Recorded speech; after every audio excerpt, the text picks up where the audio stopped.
সবচেয়ে আলোচিত এবং সবচেয়ে আসলে নিন্দনীয় পদক্ষেপ বলবো, সেটা হচ্ছে এই যে অপ্রদর্শিত আয়, কালো টাকা, তাদেরকে যে 15% হারে কর দিয়ে সেগুলো সাদা করার যে সুবিধা, এবং উপর্যুপরি তাদেরকে কোনো প্রশ্ন ব্যতিরেকে সেই সুবিধাটা দেওয়া হবে।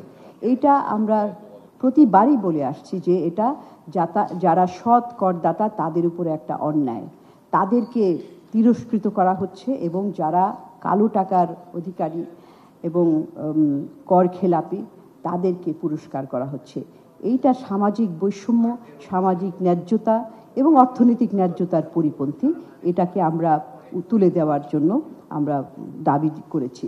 এবং আরেকটি বিষয়, প্রতি বছরই তো এটা দেওয়া হয়, কিন্তু এটা থেকে কতখানি অর্থ হয় এটা আমরা খুবই জানি। কোনো কোনো বছরে আমরা শুনেছি যে 12,500 কোটি টাকা।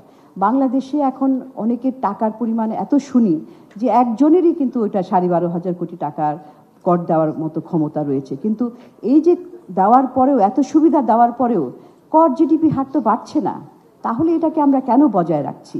পৃথিবীর দু একটা জায়গায় দেওয়া হয় এই সুবিধাটা, কিন্তু একবার, তারপরে আর না। এবং একবার যখন দেওয়া হয় এটা একটা চরম একটা ড্রাইভ দিয়ে করা হয়। এই যে বারবার, অর্থাৎ কিনা আমি রাষ্ট্রীয়ভাবে অন্যায্যতা, মোরাল হ্যাজার্ড, এগুলোকে কিন্তু উৎসাহিত করছি।